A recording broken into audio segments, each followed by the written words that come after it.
What if the antidote to your next cold, cough, or cut has been growing right under your nose? Before pharmacies and antibiotics, communities across America relied on wild herbs and backyard weeds to heal wounds, boost immunity, and ease pain. Grandparents passed these remedies down orally, but many have slipped into obscurity as pills replaced plants.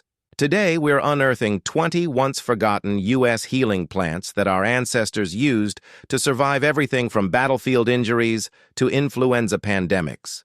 We'll explore their folk history, what modern science has uncovered, and why some fell out of favor. Stay tuned until the end.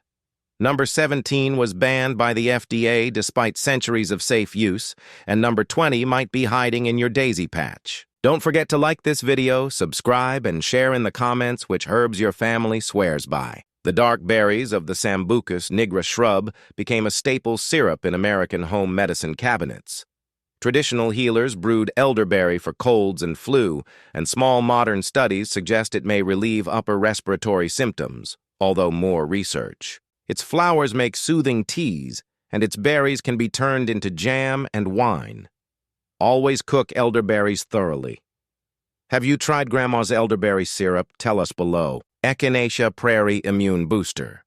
If you've walked through Midwestern prairies, you've likely seen the vibrant Echinacea purpurea, purple coneflower. Indigenous peoples used it for snake bites, toothaches, and respiratory infections. Today, it's marketed to prevent colds based on its ability to stimulate immune function. Scientific studies are mixed. Some show a slight reduction in cold incidence, while others show no effect. Still, Echinacea tea remains a wintertime favorite in American households. Goldenseal, forest antibiotic, or marketing hype. The golden yellow root of Hydrastis canadensis has long been used for mouth sores and digestive upsets. Supplements claim Goldenseal treats colds, allergies, and stomach issues, but the National Center for Complementary and Integrative Health notes there's no scientific evidence supporting these claims. Pregnant women should avoid it. American Ginseng, Appalachian Energizer. The revered Panax quinquefolius grows wild in Appalachian forests. Traditionally used to relieve fatigue and boost strength, American ginseng now appears in energy drinks and supplements. It contains ginsenosides thought to support immunity and lower blood sugar, but Western studies are inconclusive. Some research suggests benefits for energy and cognitive function. Others show little effect. Regardless, many families still dig and dry this root for winter tonics. White willow, nature's aspirin. Centuries before acetyl salicylic acid existed, people chewed the bark of Salix alba to relieve pain and fever.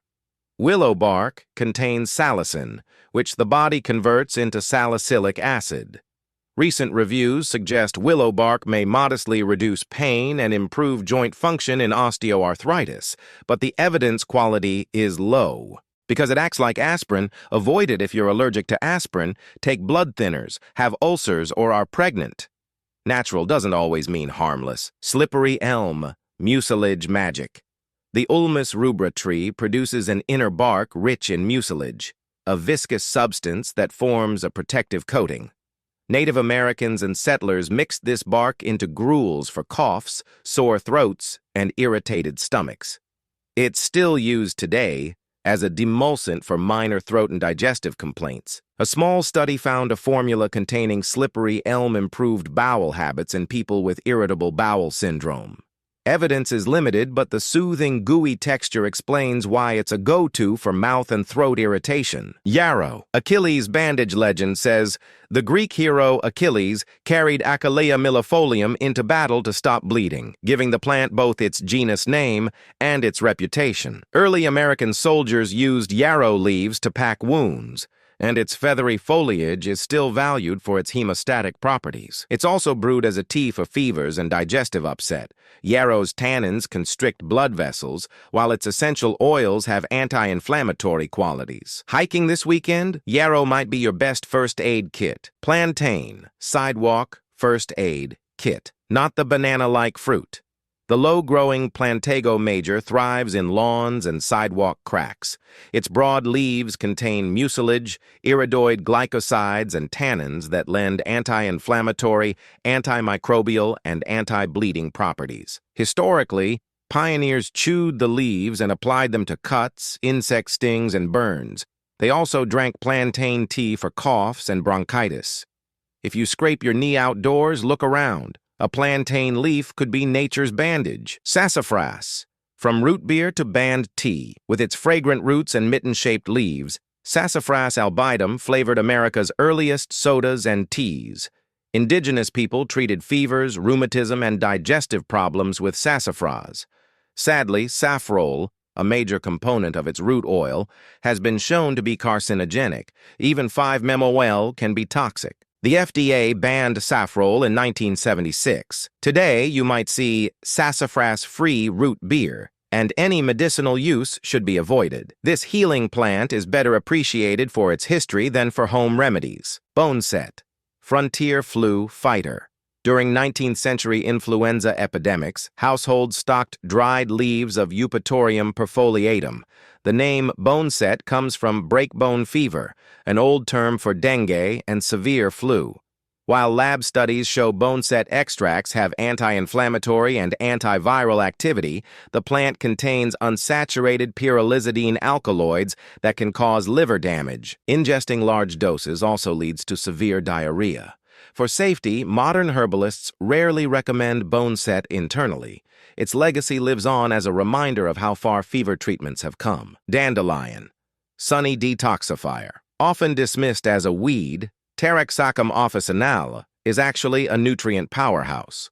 The leaves and roots contain beta-carotene, flavonoids, potassium, and other compounds that act as antioxidants.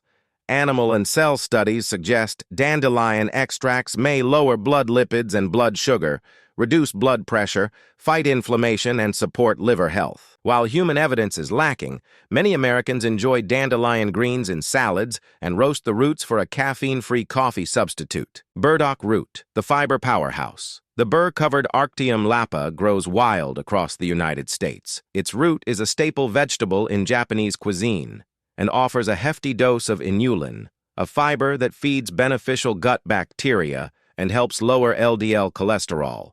Burdock root also contains antioxidants and anti-inflammatory compounds that may lower chronic disease risk. Traditionally, Americans used it as a diuretic and to relieve coughs and colds. Today, you can find burdock fresh in Asian groceries or dried for tea. Catnip, more than cat crack. We all know cats go crazy for Nepticataria, but did you know humans drink it too? For centuries, people brewed catnip tea to calm restlessness, nervousness, coughs, asthma, stomach gas, and diarrhea. Its essential oils contain nepetalactone, thymol, and pinene. These compounds have mild sedative effects and may promote sleep. Animal studies show reduced anxiety, though human evidence is lacking. So if you've got a restless mind, a steaming cup of catnip might do more than entertain your kitty. Bee balm, Oswego tea's heritage. Native Americans and colonial patriots alike brewed Monarda spp. Leaves into a spicy tea. During the Boston Tea Party era, this Oswego tea became a symbol of independence. Bee balm belongs to the mint family, producing aromatic leaves used to ease sore throats, digestive complaints, and other ailments. Its showy red, pink, or purple flowers also attract pollinators. Plant some in your garden, and you'll have both a natural remedy and a hummingbird magnet. Black cohosh, menopause. Ally with caveats. The stately Actaea racemosa thrives in eastern U.S. forests. Native peoples turned its roots into treatments for kidney problems, malaria, sore throats, and menstrual cramps. Today, supplements promote black cohosh for menopausal hot flashes, PMS, and labor induction. A 2023 review of 22 studies found products containing black cohosh were potentially beneficial for overall menopausal symptoms, with some improvement in hot flashes. However, data are limited for other uses, and rare cases of liver damage have been reported. If you take it, monitor liver health and consult a healthcare professional. Valerian, sleepy time root. The fragrance of Valeriana officinalis root gave rise to its nickname garden heliotrope. Used since Roman times for insomnia, migraines, and cramps, valerian is still marketed for sleep, anxiety, and stress. Scientific evidence is limited. Research on valerian for insomnia and other conditions is inconsistent, leading the American Academy of Sleep Medicine to recommend against its use for chronic insomnia. Valerian appears safe for short-term use, 300–600 mg per day, but may cause headaches, stomach upset, or vivid dreams. Think twice before tossing your prescription and switching solely to valerian. Mullein, the pioneer's expectorant. The towering Verbascum thapsus with fuzzy leaves was a friend to early settlers and indigenous healers. They smoked or boiled its leaves and roots to treat whooping cough, pneumonia, and tuberculosis. Lab studies show mullein extracts can inhibit bacteria like staph and E. coli and viruses like influenza. Isn't it wild that something considered a roadside weed could help clear your lungs? Wild cherry bark. Cough syrup. Secret. The inner bark of Prunus serotina adds a sweet vanilla-like note to cough syrups. Traditionally, people sipped wild cherry tea for colds, whooping cough, and bronchitis. It became popular in commercial cough syrups thanks to its sedative, drying, and expectorant effects. Wild cherry contains compounds that may reduce inflammation, but there's insufficient evidence to rate its effectiveness. The bark also contains prunicin, which is toxic in high doses. Pregnant women and anyone using it long-term should avoid it. Enjoy your cough drops, but don't DIY cherry bark medicine without guidance. Peppermint, digestive dynamo. The refreshing Mentha X piperita is a hybrid of watermint and spearmint. Both the leaves and essential oil have long been used for digestive troubles. Records show mint plants were prescribed for gastrointestinal disorders in ancient Greece, Rome, and Egypt. Today, peppermint oil is promoted for irritable bowel syndrome, IBS, indigestion, headaches, and nausea. Research also suggests inhaled peppermint oil can reduce nausea in patients undergoing chemotherapy. Note, there's little evidence supporting peppermint leaf itself, and high doses of oil can cause heartburn or allergic reactions. Feverfew, daisy for migraines. With its daisy-like flowers, Tanacetum parthenium looks innocuous, but it was historically used for fevers, respiratory issues, stomach aches, and menstrual disorders. More recently, Feverfew has been promoted as a preventative for migraine headaches and to relax blood vessels. Some research suggests Feverfew may reduce migraine frequency and symptoms like nausea and sensitivity to light, but there's not enough evidence for other conditions. Side effects include nausea and mouth irritation, and it can cause allergic reactions in people sensitive to ragweed. Pregnant women should avoid it.